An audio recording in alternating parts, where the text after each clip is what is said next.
Peoples party کے متعدد terms کے اندر پاکستان کا پیسہ ضائع کیا گیا، لوٹا گیا، لندن اور سعودی عرب میں منتقل کیا گیا. وہ کیسے ہوا اور وہ کس نے کیا؟ کیونکہ پاکستان آج میں پہنچا ہے کہ ہمیں IMF کے سامنے چند ارب روپے کے لیے ہمیں بات کرنا پڑ رہی ہے. سخت شرائط کا سامنا کرنا پڑتا ہے. وہ صرف اسی وجہ سے کہ پاکستان کا جو مال و دولت تھا اس کو لوٹ کے ان لوگوں نے اپنی جیبیں بھری ہیں اور بے شرموں کی طرح پھر کھڑے ہو جاتے ہیں سامنے آ کے کہ جی یہ عمران خان نے ملک میں آگ لگا دی، عمران خان نے ملک کو مہنگا کر دیا. ساری دنیا میں اس وقت مہنگائی ہے. 40% مہنگائی امریکہ میں ہوئی ہے.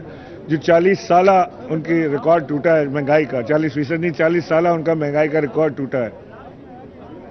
یہ اس کا ریفلیکشن پاکستان کو یہ ڈالتے ہیں کہ یہ عمران خان کی اور ان کی حکومت کی ناکامی کی وجہ سے یہ ہو رہا ہے، جبکہ یہ ہر شخص کو پتہ ہے کہ مہنگائی جو ہے دنیا بھر میں ہوئی ہے. اگر شہباز شریف کے کلرک کے اکاؤنٹ سے 4 ارب روپے نکل سکتے ہیں جس کا انہیں نہیں پتا، ٹوٹل 16 ارب روپے ان لوگوں کے اکاؤنٹ سے جو پاپڑ والا، گھی والا، 20 ہزار روپے کی تنخواہ والے غریب ان کے اکاؤنٹ میں آئے اور گئے ان کی کمپنیوں میں ہیں، اور وہ معصوم سے چہرہ بنا کر کہتے ہیں مجھے تو نہیں پتا یہ کہاں سے ہوا. یہاں پہ آپ سب کھڑے ہیں، آپ کے اکاؤنٹ میں سے کوئی 16 روپے نہیں نکلے کبھی. یہ 16 ارب روپیہ پاکستان کا نکلا. یہ ذمہ دار ہیں اس حالت کا جو پاکستان آج جس حالت میں کھڑا ہے. یہ تو خدا کا شکر ہے کہ عمران خان کی حکومت آئی اور انہوں نے اس کو سنبھالا دیا. اسٹریٹ کرائم کی وارداتیں بڑھتی جا رہی ہیں. کل بھی ایک دلہا جو ہے اس بیچارے کی شادی کو 2 دن ہوئے تھے، اس کو اس کا نشانہ بنایا گیا، تو لوگ اب غیر محفوظ تصور کر رہے ہیں کراچی میں خود کو.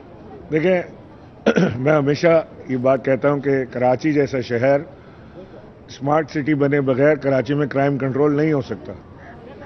تو کراچی کو جتنا جلد ہم اس کو اسمارٹ سٹی میں کنورٹ کریں گے، اس میں کیمراز لگائیں گے، اس کو سیف سٹی ڈکلیئر کریں گے، اس کے بعد یہ کام ہو سکتا ہے. یہ ممکن نہیں ہے کہ پولیس ہر گلی کے اندر ایک پولیس والا موجود ہو اور وہ مانیٹر کرے. آج کی دنیا ڈیفرنٹ دنیا ہے، اس کو کنٹرول کرنے کے طریقہ کار ڈیفرنٹ ہیں.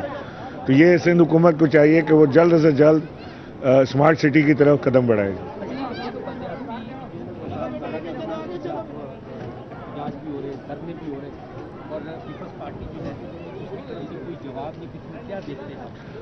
لیکن مجھے لگتا ہے کہ یہ سیاسی حرارت جو ہے اس پہ بڑھے گی. اس میں بہت بڑا انریسٹ ہے کراچی میں. تمام جو سٹیک ہولڈرز ہیں وہ پریشان ہیں، اور یہ نظر بھی آ رہا ہے کہ یہ جو قانون جس کو کالا قانون کہا جا رہا ہے، اس کے تحت کراچی کے اداروں کے اوپر قبضہ کیا جا رہا ہے. اس میں انٹینشن جو ہے وہ اتنی کلیئر نظر نہیں آ رہی. میری خواہش ہے کہ ہماری سندھ حکومت جو ہے وہ تمام اسٹیک ہولڈرز کے ساتھ بیٹھے، ری نیگوشیٹ کرے، اس کو ری وزٹ کرے، اس کو دیکھے کہ اس میں کیا خامیاں ہیں، ان کو دور کرے، اور لوگوں کی جو ابہام ہیں، جو ان کو شکوک و شبہات ہیں، ان کو دور کرنا انتہائی ضروری ہے. اگر یہ کام نہ کیا گیا تو یہ سیاسی انریسٹ کی طرف جا سکتا ہے معاملہ.